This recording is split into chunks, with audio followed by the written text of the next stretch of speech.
Hi, I'm Leesa Bolden with the Whole Body Repair Clinic. I'm the local acupuncturist in Quartzsite, Arizona, and just opened this new office in October of 2024. Awesome. Oh, so you've only been here for a short time then? Well, I've been in the area about 6 years, but I just opened this office. I was sharing a chiropractor's office in the past. Oh, okay. Very cool. So you do everything from neuropathy to back problems to shoulder problems to neck problems to everything in between. What made you decide to go to school and do this? Well, I was probably the least likely acupuncture student ever.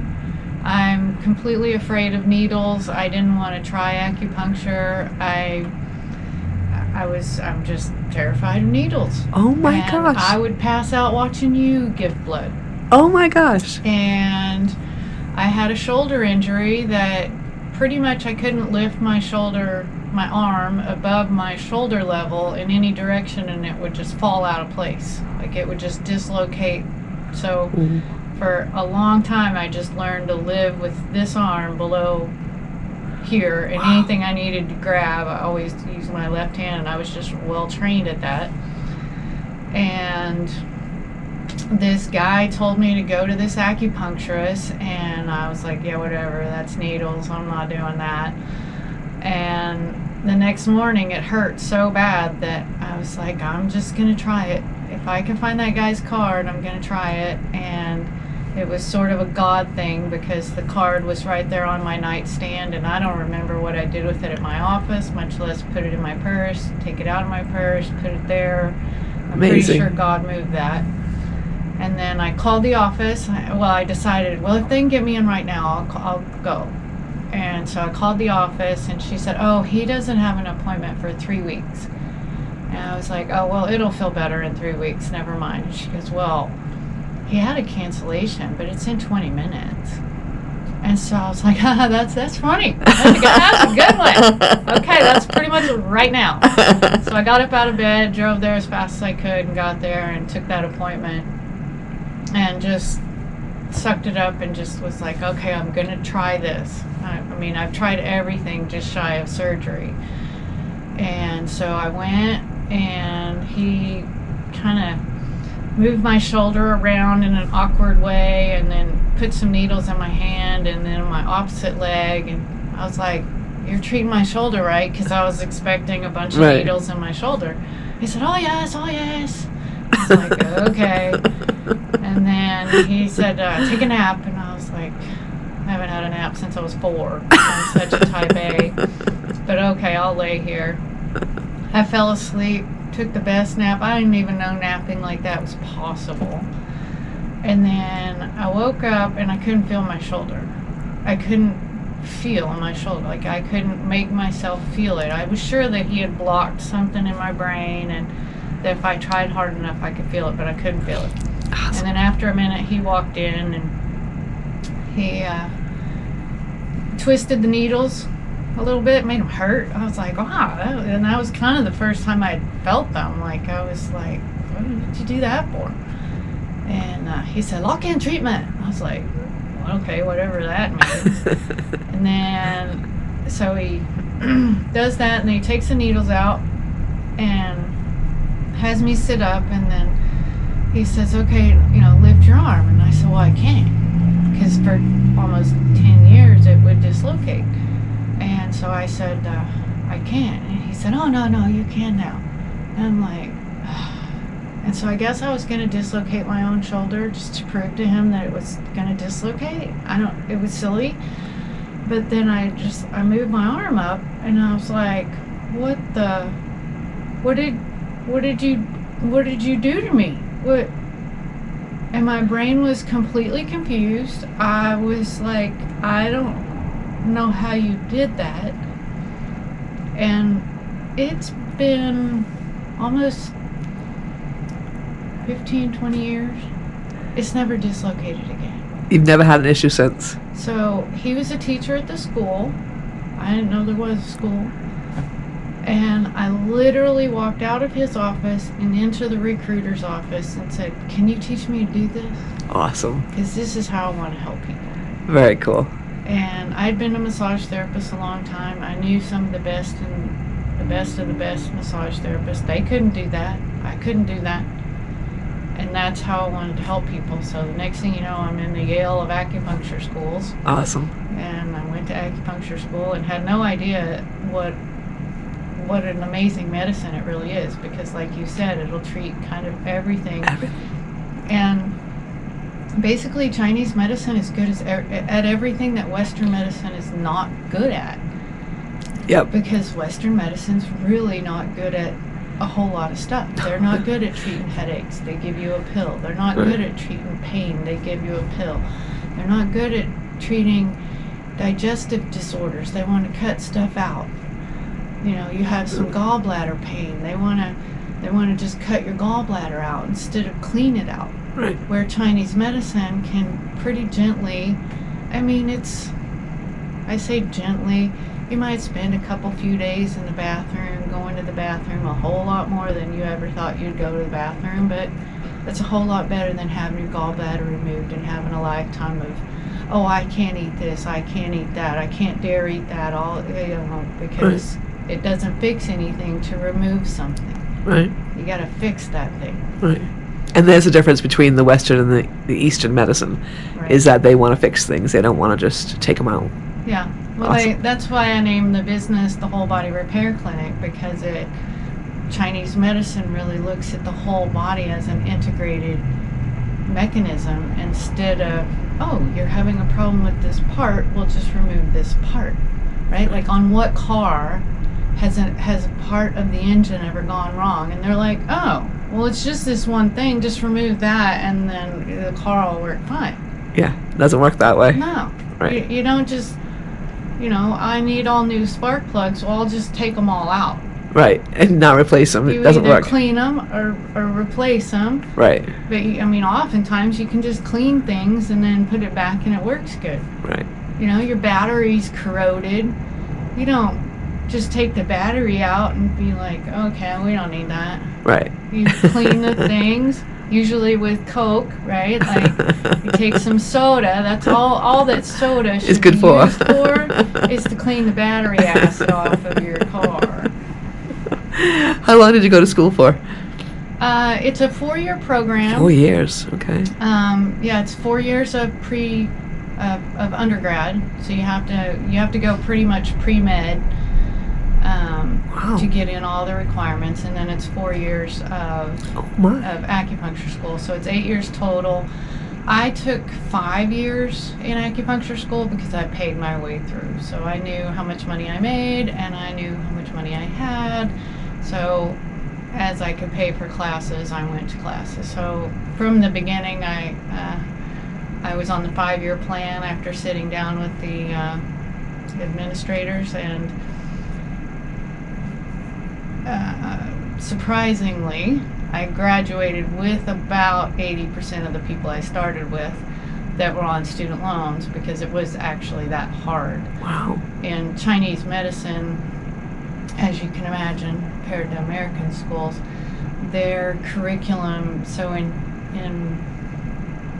American education in college, it's a full load's 12 to 15 hours. According to the Chinese, it should be 18 to 21 hours. So if you took about 18 hours a semester, Wow. you could finish in 4 years. That's a lot. It's a lot. That's a lot. It's a lot more than Western.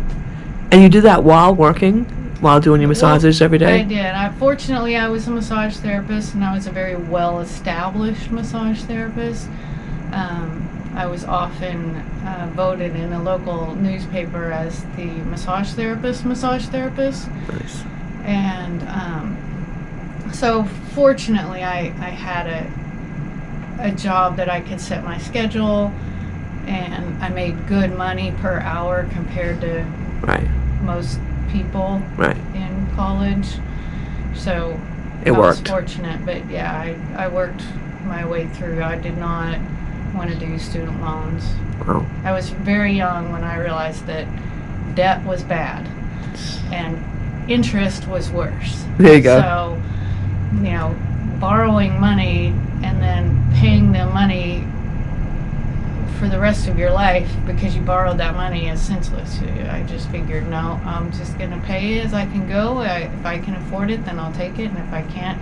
And fortunately, the school that I went to allowed that. You know, Nice. some schools, you start with your class, you graduate with your class, and this is your curriculum, and that's how you have to follow the curriculum. So I was fortunate that I could take the classes that I could afford. I feel really grateful. And where did you go to school, actually? I went to the Academy of Oriental Medicine at Austin. It was AOMA, AOMA, Academy of Oriental Medicine at Austin. And then, unfortunately, with the woke movement, they decided that Oriental medicine was racist, so they changed their name to something like the Austin Academy of Integrative Medicine, but kept the AOMA logo. It was kind of silly in my opinion, but that's what they did. And like a lot of the organizations that have gone woke, they went broke and have closed since, even though they were one of the best in the country. So Oh my gosh. it's really sad. It It's is. really unfortunate. Wow. But thankfully, they taught you what they needed to teach you so that you Oh. can make us better. Yeah. So, and you are an angel on earth, I have to say, because you do help people. And I just want to tell a story. So you also do a community, which I don't know anyone who's ever done that. So you do a community, you have it at the community center, and as it says on the radio, it's not free, but pay as you can, what you can, which is amazing. I mean, who does that? So, I mean, kudos to you, because that is amazing. No one does that. So, but anyways, you go and there's 10 chairs in the room, and you come in, and it's first come, first serve. Well, I've been there, and I love watching you, because you really get to see what you're doing, because when you're pinning me, I can't watch because I'm laying down and usually have my eyes closed, so I don't see what you're doing. But anyways, when you're watching you do other people, it's just amazing to watch what you do. But I saw these couple of old people, and I love old people, and this one old lady came in. I don't mean to say old lady, oops. Older person came in. She was a lady and she was old. She came in with a walker the first time, and I don't know if is that her daughter, the one, I don't know if it's actually her sister. her sister. But she came in with it. She goes, oh, she's in terrible pain today. And one of the lady next to me said, well, she can have my chair. And she said, no, I'll come back with her. So they left. And I don't think they came back that day. But the next time I came, so you tend to see the same people week to week. So the next week I came, she didn't come in with a walker. She walked in that day. And I looked at her and I went, wow.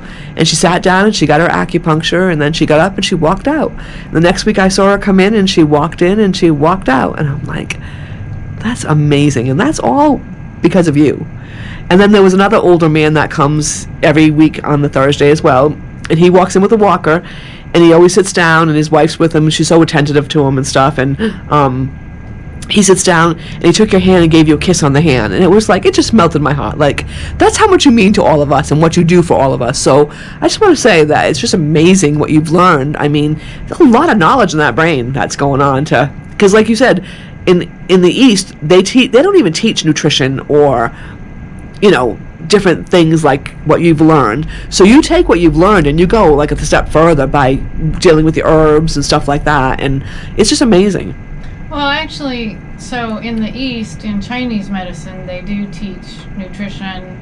Oh, I said it wrong. Herbs, Sorry, West. Right, and so it's all Chinese medicine acupuncture is one branch of Chinese medicine. Right. Herbs, nutrition, everything's all encompassing in the whole body, right? So you can't be healthy if you eat at McDonald's every day.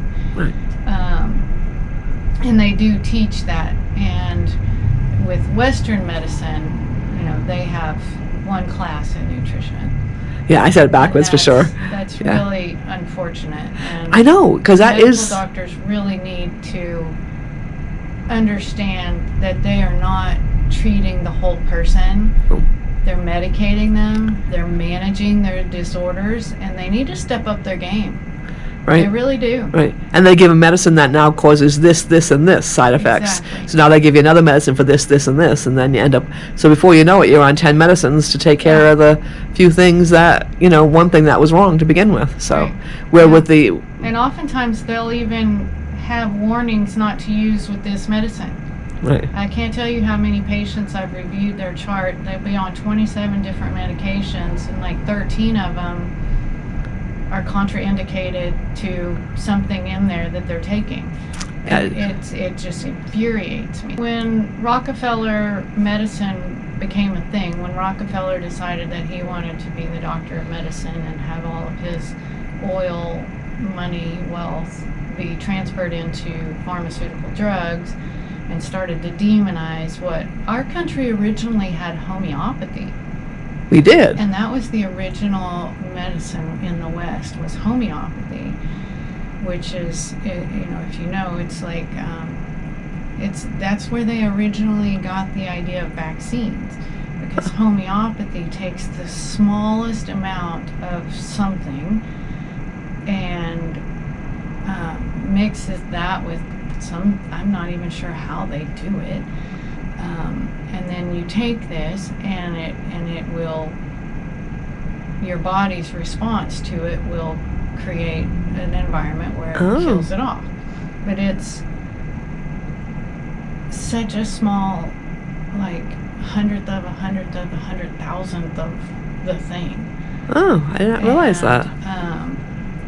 Then Rockefeller came in and had his cronies go and destroy all of that and demonize it all and call them all witches and have them burned.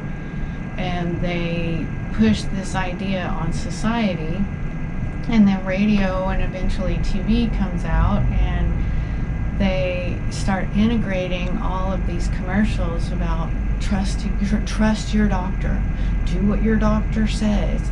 And so they programmed people to just trust their doctor and do as their doctor instructs. So if your doctor has this new medicine that's made from oil, then trust that and take that. And so the older generation, they were the first to be programmed by this influx of commercials, so it makes sense that they would just trust their doctors. So doctors really should be recognizing that their patients aren't getting better, and start getting educated on what's going to make their patients better, because giving them another prescription is not going to make them better. No. And they know that.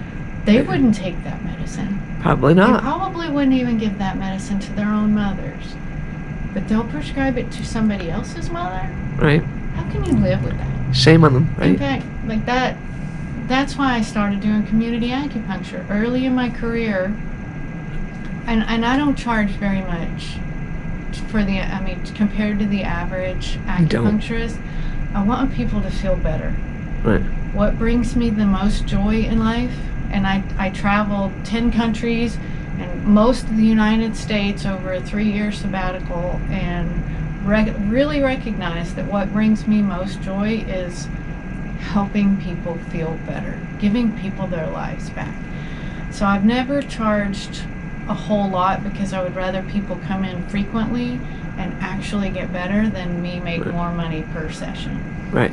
And the first time someone said, "Oh, I can't afford that," it felt like, well, you know what, you don't deserve good medicine because you don't have $75, you don't have $50 a week. Right. And I couldn't do it. And so what I found was that I was wanting to just say, well, just pay me whatever you can. And then that didn't feel fair in my clinic, because why am I charging one person $50 because they have something, and someone else $10 because that's what they have? Right. So I thought about opening a sliding scales clinic, but then I like to spend more time in the private setting, because I feel like that's what you deserve. And if you're paying 10 or 50, I still would want to do the same treatment. Yep. So that's when I came up with the idea of just having it in a big center. Each patient, gets just only like 3 to 5 minutes of my time, and I have a little conversation and then put the needles in. And so that's kind of where it began, with just not being able to say, oh, you're poor, so you don't get good medicine. I'm only for the wealthy people. pillar for the, Right. You have a big heart. well off. I do. You have a big heart. You do. And I brought my. the Oh, other I'm sorry. thing that made me want to start the community style acupuncturist is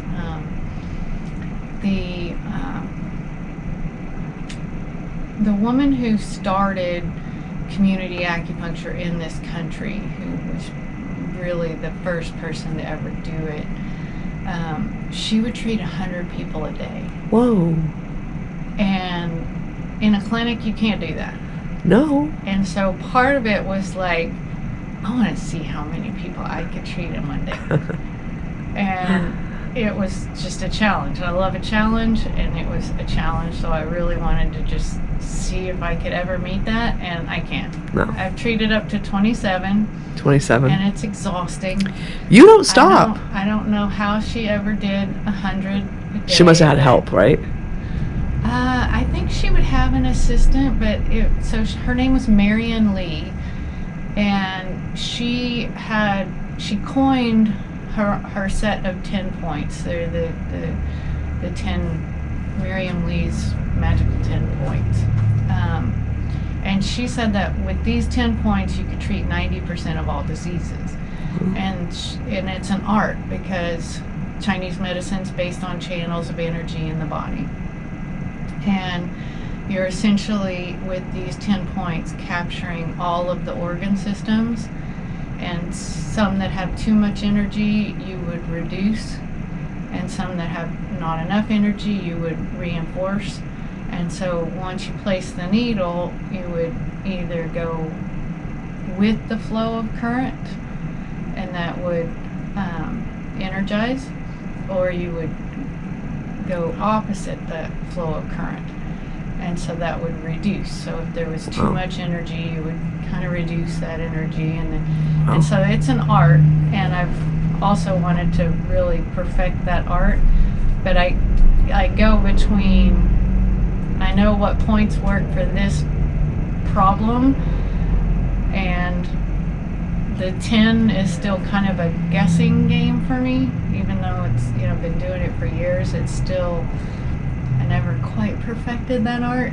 So I haven't ever tried strictly to just do the 10 points on everybody that I see, but the 10 points you could do the 10 points on anybody and they would likely feel better. Yeah. So one thing that Miriam Lee noticed in the community acupuncture style of acupuncture was, she talks about that with each patient, the energy of the healing is exponentiated. So the human energy field has been measured up to 15 feet in diameter. So anytime you're 5 to 7 feet from someone, your energies are meeting each other. Wow. And those of us who are in the know were speculating during this 6-foot rule that we couldn't be within 6 feet of people, is that they really wanted to create an environment where people's energy wasn't meshing.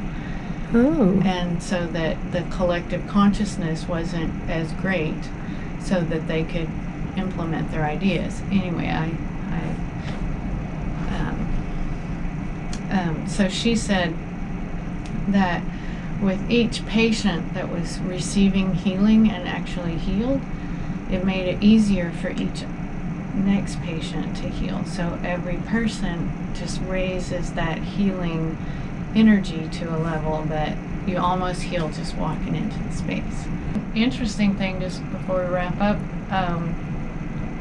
they exhumed a mummy. When I was in school, they had photos of this mummy that they had exhumed, and it was thousands of years old, and the mummy was tattooed with all of the acupuncture points and meridians.